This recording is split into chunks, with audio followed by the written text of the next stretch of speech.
Trouxemos para vocês esse questionamento, essa importante pergunta: o que Israel tem a ver com a queda de Bashar al-Assad da Síria? E, na verdade, né, Israel tem feito um papel fundamental, primordial nessa queda. Mas antes, queria que vocês entendessem que já tinha 2 vídeos aí gravados falando sobre a situação da guerra de Israel, desde que iniciou lá envolvendo o Hamas, né, e ultimamente quando também entrou o Hezbollah. E nesse vídeo eu deixo bem claro que a questão fundamental que envolve nesse conflito envolve algo que está além da guerra e até mesmo além do que o homem possa até intentar, né? Existe uma motivação maior por trás disso, que pode ser que nem os envolvidos nos conflitos bélicos estão entendendo ou estão a par do que realmente está envolvido. Mas eu mostrei também nos vídeos de que a data que estourou a guerra Israel-Hamas foi uma data muito importante, né, muito interessante, muito relevante, porque ela foi exatamente no dia 7 de outubro de 2023, quando se fez 483 anos da criação formal da Companhia de Jesus. Então, nessa data, nós podemos ver que exatamente no dia 7 de outubro estourou essa guerra Israel-Hamas. E como a Companhia de Jesus foi criada para combater a reforma, foi criada como um movimento contra a reforma para sufocar, né, a expansão do protestantismo, não só através da doutrina, né, católica, mas também fez reacender a fogueira através da Nova Inquisição. Então, a Companhia de Jesus foi criada então para apagar o Evangelho, né, para calar os protestantes. E então, no contrassenso disso, essa guerra Israel-Hamas teria a ver então com a expansão do Evangelho, para que o Evangelho fosse alcançado no mundo inteiro. Senão, não vai vir o fim, né? Pode haver guerras, terremotos, rumores de guerra, pandemia, fome, o que for, mas nada disso ainda vai vir o fim. O fim só virá quando o Evangelho for pregado em todo o mundo. Então, essa data pode nos dar... Essa data 7 de outubro nos dá esse entendimento de que o Evangelho precisa principalmente ser levado a esses países muçulmanos, onde é proibido ser cristão, os cristãos são perseguidos, é proibido ter igreja, é proibido pregar para um muçulmano, e eles mesmos se tornam inimigos dos seus próprios parentes, né, se souber que estão envolvidos com cristão. Então é uma tremenda inimizade. Logo fica difícil, né, quase impossível o Evangelho penetrar nesses países, principalmente quando a religião é controlada pelo governo. É exatamente o abominável da desolação, né? Na verdade, o governo que controla a religião e persegue e mata os cristãos. Não são nem, digamos assim, propriamente os religiosos. Eles denunciam e entregam para as forças estatais, né, os cristãos. Então, antes que haja a união, né, a cura da ferida da besta, né, a ressurreição ou a volta do poder religioso e estatal, mas esse controle da religião com o Estado em relação aos muçulmanos precisa diminuir, cair, precisa acabar para que o Evangelho penetre. Então, os próprios muçulmanos vão perder a força quando não tiver a força do Estado a favor deles. Isso é fundamental. Então, Israel exerceu um papel muito importante ao longo dessas guerras. Os sírios, dentro e fora do país, celebraram a queda do ditador Bashar al-Assad, que junto com a família dele fazia 54 anos, digamos assim, no poder, né? 30 anos só o pai dele e depois 24 anos então do atual. E isso foi um motivo de alegria para os próprios sírios e os sírios fora do país, até a comunidade internacional, visto que essa ditadura massacrou, matou e prendeu muita gente, muitos dissidentes, e toda ditadura ela é prejudicial. Mas 2 jornais eles tiveram esse destaque em relação a Israel, aqui no The New York Times, bem como aqui também no CNN Brasil. Veja o que The New York Times fala: Assad foge para a Rússia enquanto rebeldes sírios reivindicam o poder. Os sírios também têm que agradecer a Israel por sua libertação. Isso porque, né? Nos diz aqui, ó. É uma coisa boa que os sírios sejam os principais agentes de sua própria libertação, mas não é segredo que a queda de Assad foi em grande parte causada porque seus aliados não tinham mais a vontade ou os meios de defendê-los. A Força Aérea Russa, cujos aviões destruíram Alepo em 2016, estavam muito enfraquecida pelas perdas na Ucrânia para fazer muito na Síria. O Hezbollah, dizimado pelos pagers explosivos, ataques aéreos e incursões terrestres de Israel, não podia mais fornecer a Assad e os soldados de infantaria que ele costumava usar para subjugar seu povo pela fome. Quanto ao Irã, o ataque retaliatório de Israel no final de outubro em instalações militares importantes o deixou muito enfraquecido e exposto para salvar Assad. Teherã agora está rapidamente retirando sua outrora considerável presença militar na Síria. Isolado dessa cadeia de suprimentos militares, o Hezbollah nunca esteve em uma posição mais precária, dando ao povo libanês sua própria oportunidade rara de colocar essa milícia terrorista de pé. E assim se libertar, assim como os sírios se libertaram da ditadura de Assad, os libaneses teriam a oportunidade agora de se libertar da ditadura do Hezbollah, com esse enfraquecimento do Irã e também o enfraquecimento da rota de entrega de armas, que era via Síria, passando pelo Iraque, via Síria, até chegar lá no Líbano.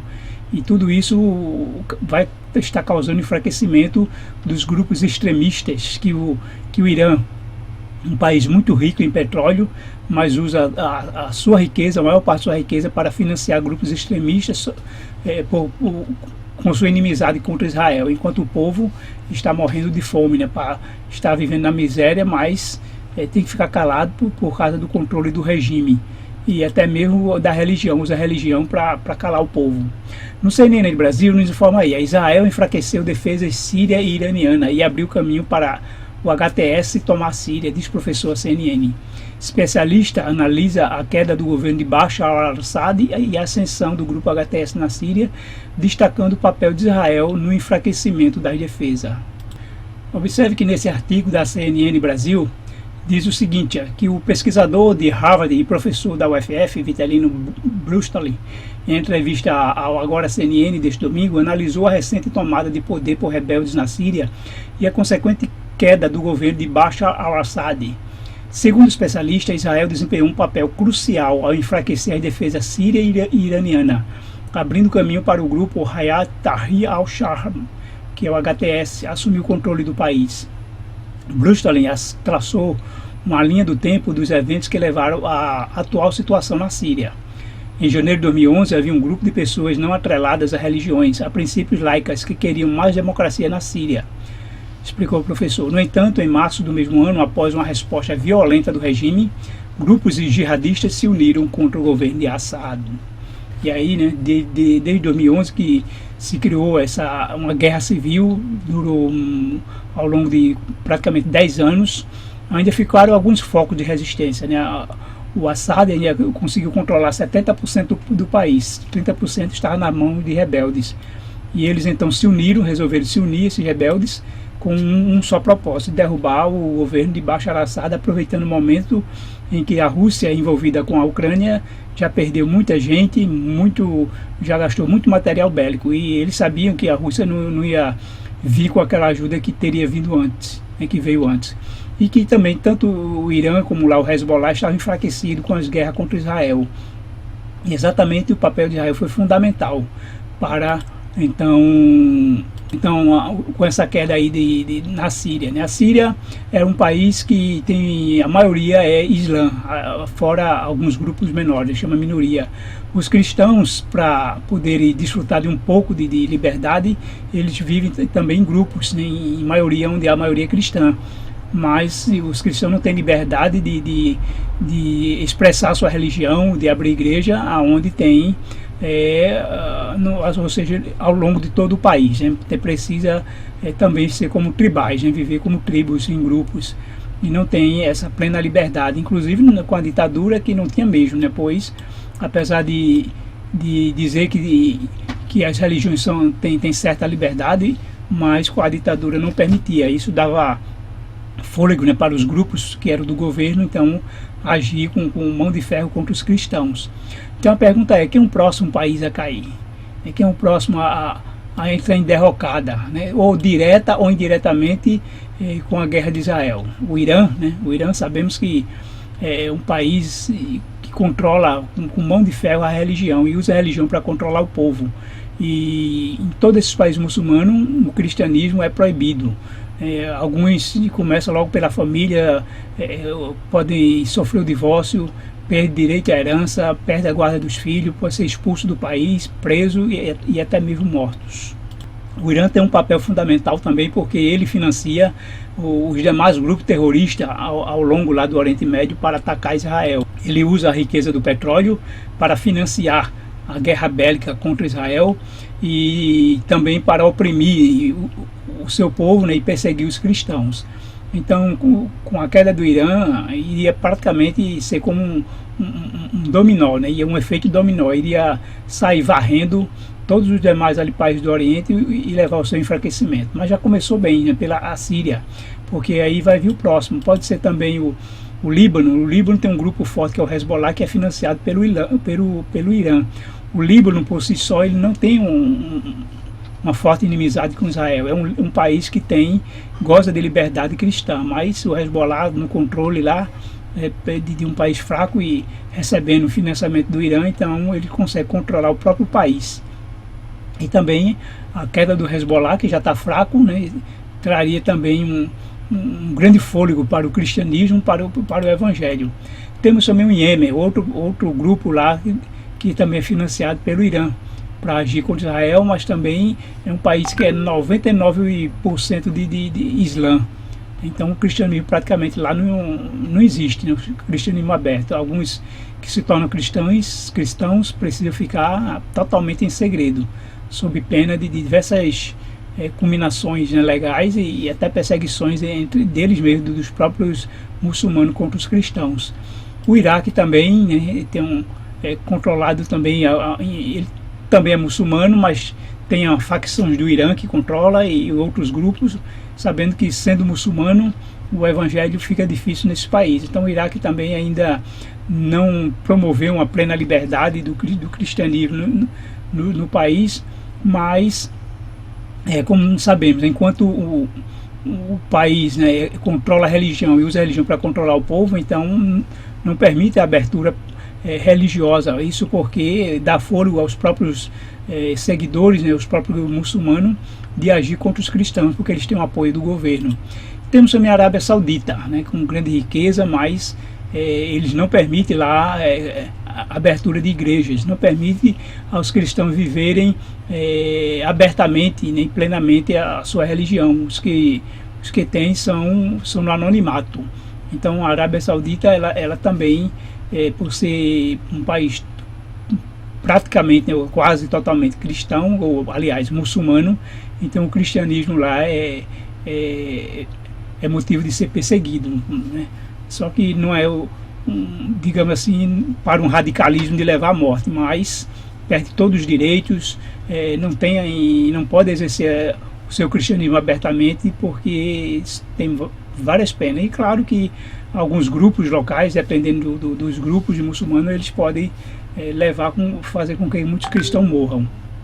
Então todos esses países vão precisar se enfraquecer, cair, queda de regime, queda de poder, os muçulmanos perder esse apoio estatal para que o evangelho penetre. Não sabemos quem é o próximo, se Irã, se o Hezbollah no Líbano, se Iêmen, o Iraque e a Arábia Saudita, mas sabemos que vai haver o próximo até que o evangelho penetre em todos esses países, né? Todos deem liberdade aos seus cidadãos de terem acesso ao evangelho, seja via internet, via celular, pela TV, pelo qualquer outro meio, através de pregadores, missionários, pastores, conferência, tudo vai ter que surgir. O mundo está sendo desenhado para o fim, e o fim é o evangelho. Apesar de tudo que podemos ver de guerras, crises, fome, epidemia, mas o principal é a pregação do evangelho. E esse evangelho, ao ser pregado em todo o mundo, então quando ele for pregado em todo o mundo, então virá o fim. Então lembre-se que esse é o ponto fundamental, né? Ponto fundamental. A profecia está se cumprindo, tá, mas o fim só virá com a pregação do Evangelho. Vocês podem ver esses outros vídeos que já foram lançados e ver a importância, né, de como essas guerras, esses conflitos tende a justamente produzir esse efeito, né, de abertura para o Evangelho a todos os povos, nações e línguas. Que Deus abençoe e continuemos orando para que o Evangelho penetre rapidamente esses países muçulmanos, árabes, e assim venha o fim e Jesus venha logo nos buscar. Que Deus abençoe a todos.